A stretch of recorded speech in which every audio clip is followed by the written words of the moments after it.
Salut les petits lapins, j'espère que vous allez bien, j'espère que vous avez passé un bon Noël, que vous avez fait un bon repas de famille, que vous avez été bien gâtés, que vous avez eu plein de cadeaux, plein d'outils, hein, des outils surtout quand même, hein, parce que bon, c'est bien avec ça qu'on va monter des projets d'autonomie, hein, pas avec des belles paroles, par exemple. Alors mes petits lapins, nous voici de nouveau, on va dire, sur le chantier du labo.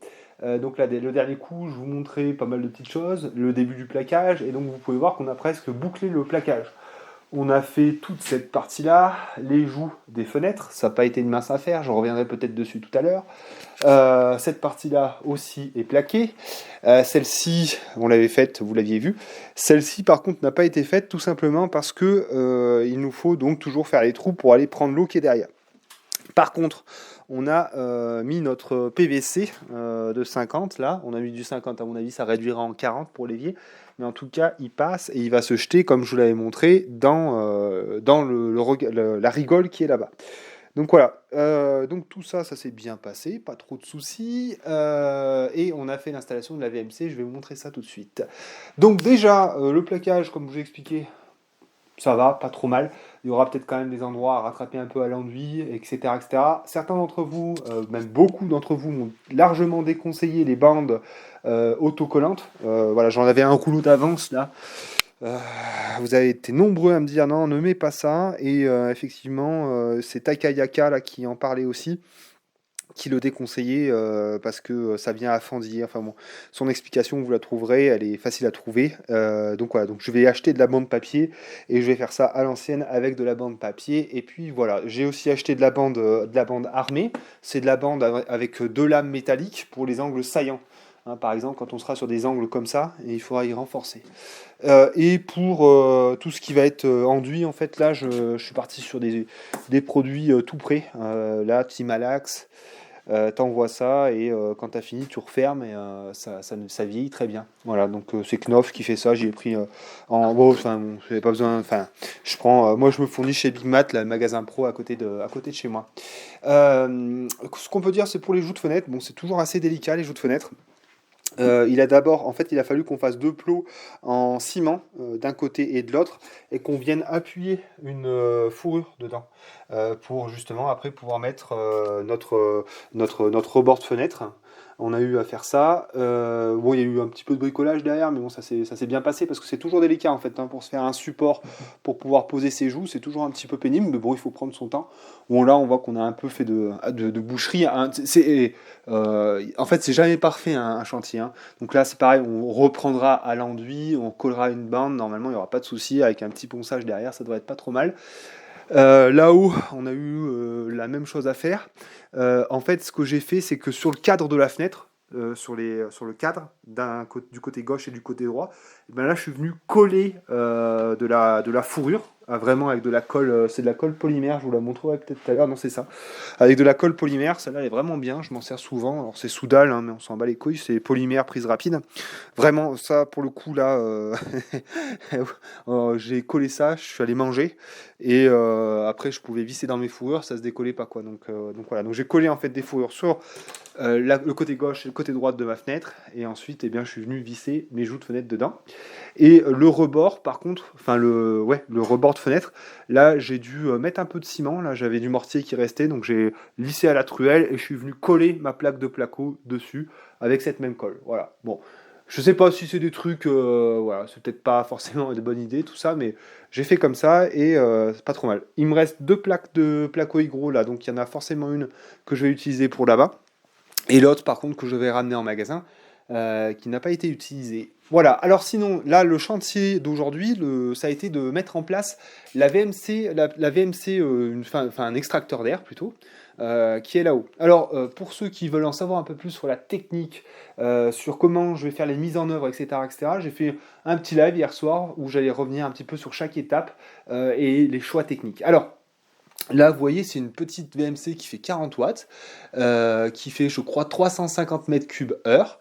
Et donc, elle a une sortie en 100. Et il a fallu que je fasse une petite réduction parce que j'avais d'avance, en fait, j'avais, vous savez, les bouches d'aération. Je ne sais pas où est-ce qu'elle est, cette bouche d'aération. Elle est juste par là. Voilà, donc j'avais cette bouche qui me restait d'une installation de VMC. donc en 80, voilà. Donc du coup j'ai fait une réduction pour passer de 80 en 100, et ensuite elle reprend au niveau de il y a un petit manchon qui va derrière, et qui va dans la bouche en noir, dans laquelle la plaque de finition va venir se ficher. Voilà. Alors, du coup, il a fallu faire un peu d'électricité, hein, donc on avait prévu des gaines qui allaient jusqu'au tableau. Donc je vais vous faire le circuit. Donc en fait, donc, on a notre tableau, hein, comme vous vous souvenez. On a notre alim principale qui arrive de là-haut, du WKS, qui dessert donc ce tableau, et ce tableau-là, il permet d'alimenter le vestibule dans lequel on est, et donc le laboratoire de transformation. Avec une coupure générale à gauche, et ensuite le 30 mA, et toutes les protections des équipements qui découlent après. Donc j'ai rajouté, j'en avais un là qui traînait, un disjoncteur 2 ampères, c'est avec ça qu'on protège normalement les VMC, un 2 ampères, puisque les VMC elles sont uniquement, enfin il n'y a pas d'autre équipement autrement que celui-ci, donc on met un C2, 2 ampères. Bon, bref, c'est la norme, c'est comme ça, j'ai pas envie d'expliquer, la flemme. Donc protection 2 ampères, ça arrive. Donc l'alimentation, elle arrive là où il y aura donc notre petite boîte de dérivation. Donc je crois que c'est celle-là, la lime. Voilà, donc c'est ça. On a le neutre, on a la phase. Et en fait, il y a un variateur de puissance. Donc en gros, bon, c'est compliqué sans l'être, mais bon, enfin bref. La VMC, je ne vais pas me perdre dans des détails techniques qui n'ont pas vraiment d'intérêt. La VMC donc est alimentée en 230, protégée par le 2 ampères, et on a le petit variateur de puissance qui est juste là, donc on le fixera là quand on aura fait la peinture, tout ça. On viendra certainement le fixer avec 2 petites chevilles là, et donc là, voilà. Donc ça en fait, si on a mis ça, si on l'a choisi avec variateur, c'est pour justement consommer le moins d'énergie possible. C'est-à-dire vraiment quand on a beaucoup de vapeur d'eau, on va envoyer la sauce à fond, et quand on a assez peu de vapeur d'eau ou que c'est pas nécessaire, on peut la réduire, enfin voilà, on peut vraiment ajuster. Et donc là, normalement, hop, si ça n'a pas changé depuis tout à l'heure, hop, je la mets en route. Et il faut le temps quand même de se mettre en route. Et voilà. Et là, c'est parti. Voilà. Voilà, donc là, ça ne laisse pas indifférent. Voilà, donc là, ça aspire à fond. Et voilà. Oui, calme-toi, on n'a pas de soleil. C'est un live ce soir. Voilà, tac. Alors, ce qui a été peut-être un peu difficile, il n'y a jamais vraiment rien de difficile, il n'y a que des choses qui prennent du temps. En fait, les travaux, c'est vraiment ça. Voilà. Il faut avoir envie d'y mettre du temps, parce que concrètement, une tâche après l'autre, il n'y a rien de compliqué, juste il faut être patient. Donc là, vous pouvez voir donc, ce manchon en sang, là, il sort dans la toiture. Donc là, comme ça, je ne peux pas trop vous montrer, mais on a un espèce de collier pour tube PVC de sang qui tient un PVC de sang. Ce PVC de sang traverse à travers la volige. J'ai fait un petit short là-dessus. Il y a une étanchéité qui est faite entre le pare-pluie et le PVC avec un joint polymère. Et ensuite, je vais vous montrer, on a une sortie en terre cuite qui a coûté un peu cher, mais bon, c'est comme ça. D'ailleurs, il faudra que... Enfin bon, parce que en fait, c'est les plombiers qui ont fait l'installation... voilà, si tu peux te mettre par là, voilà quoi. Voilà, on a... Voilà, tac. Voilà. Voilà, donc là, impeccable. Zoom pas trop, après ils vont faire des critiques après. Ouais, on voit la colle polymère, c'est dégueulasse. Parce que j'ai collé, voilà, enfin bon bref, c'est une sortie, en fait c'est une sortie tuile oméga 10. Ça coûte un petit peu cher ça, avec le chapeau en terre cuite qui est collé à la colle polymère. Bon après, c'est vrai que bon, j'aurais pu essuyer un petit peu mieux la colle, là elle a dégueulé par en dessous, j'y avais pas vu, bon, c'est pas très grave, c'est un détail. De toute façon, après, elle va brunir un peu comme les autres. Là, ça ira très bien. En tout cas, le principal, c'est que c'est étanche. Mécaniquement, ça tient bien. C'est collé correctement, donc il n'y a aucun problème. Et il faudra que je fasse la même chose parce que là-haut, en fait, à l'époque, j'avais fait passer, en fait, vu que je voulais garder un peu les garanties décennales, j'avais demandé au plombier chauffagiste de me faire l'installation du conduit et de me faire aussi la sortie VMC de toiture. Parce que je me suis dit, comme ça, au moins, je suis safe, garantie décennale, tout ça, tout ça. Et en fait, ils s'en battent les couilles à un niveau mais stratosphérique. Alors pas tous les artisans. Je peux vous montrer là, j'ai un petit lapin, un électricien qui m'a envoyé des tableaux électriques et du câblage. C'est magnifique. C'est à ce niveau-là, mais le câble management, c'est de la folie furieuse, quoi. C'est vraiment, franchement, si, faudrait que je mette des photos, mais c'était splendide, quoi. Enfin bref. En tout cas, nous, notre plombier s'en battait les couilles sévère. Il a pris des sorties universelles en plomb. Et le souci, c'est que ça fait pas un boulot aussi bien fini que ça et clairement pas aussi durable, puisque comme vous avez vu, le plomb, il est aujourd'hui de mauvaise qualité et il arrive à se désagréger. Et donc voilà. Donc moi, comme un débile, j'avais racheté exactement la même chose, mais maintenant que je sais que ça existe, je passerai plutôt là-dessus, je ferai le changement. D'ici 2-3 ans, je referai le changement. Donc voilà. Donc là-haut, c'est étanche et bien fini, avec cette sortie en terre cuite, et en dessous, donc, ça donne ce genre de choses que Agnès a pu vous montrer. Alors, il y en avait qui s'inquiétaient, parce qu'ils disaient que le PVC, ça pouvait condenser et tout. Là, il y a peut-être 10-20 cm de PVC qui sont pas isolés, sinon vous voyez, ils passent dans l'isolant.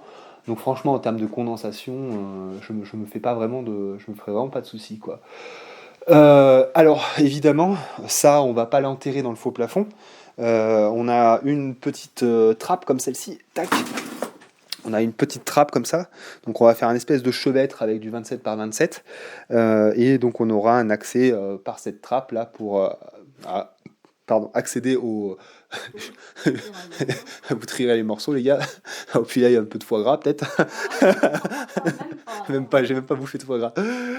Mais bref, du coup, en gros, c'est pour avoir un accès au matériel électrique et puis le changer si c'est nécessaire. Voilà, écoutez, c'est à peu près tout. J'avais très envie ici de faire un petit clin d'œil à Loïc le jardineur, parce que Loïc, en fait, il est exactement dans le même type de chantier actuellement. Il se fait lui aussi un labo de transformation.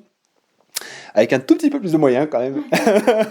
Non, mais il a acheté du très très beau matos. Il a acheté une magnifique hotte professionnelle. Il s'est acheté une sauteuse magnifique. Et puis bon, c'est un mec qui travaille bien, hein. De toute façon, vous avez pu voir. Enfin voilà, il sait faire quelque chose de ses mains lui aussi.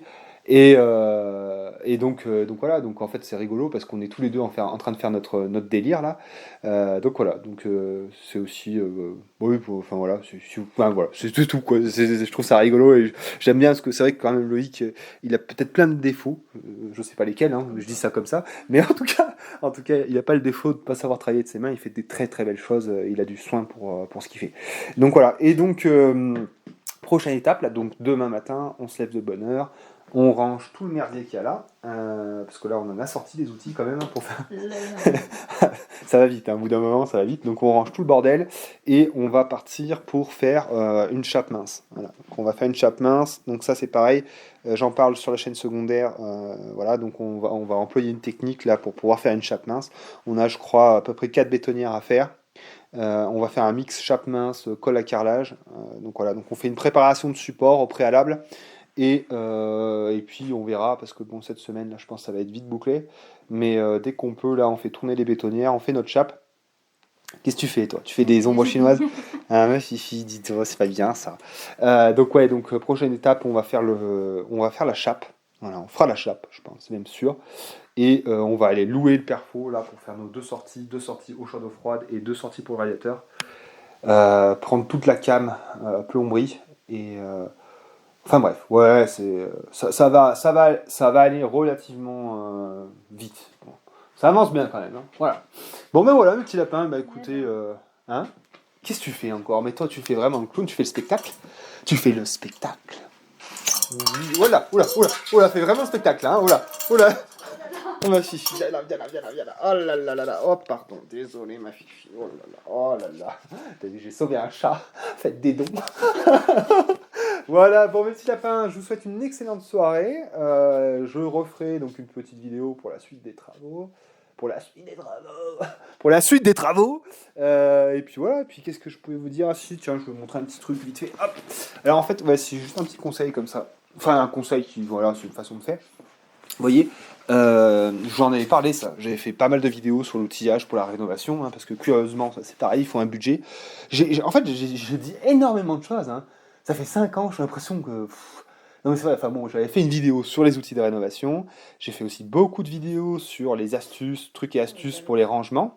Pour le rangement, voilà, pour être efficace quand on veut aller faire un chantier, qu'on soit pas là à s'emmerder.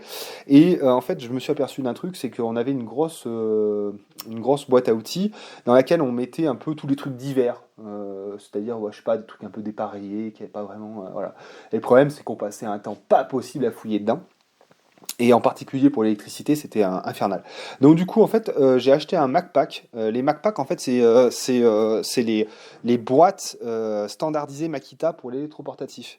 L'avantage qu'elles ont, en fait, c'est qu'elles peuvent s'empiler les unes sur les autres et se verrouiller avec ce système les unes sur les autres. Vous voyez, par exemple. Euh, et donc, en fait, bah, c'est un peu Bruno qui m'avait donné l'idée, parce que Bruno, il prend des caisses qui sont empilables comme ça, et il fait des modules, modules électricité, modules plomberie, etc. Et en fait, je me suis dit, bah tiens, je vais me faire la même chose.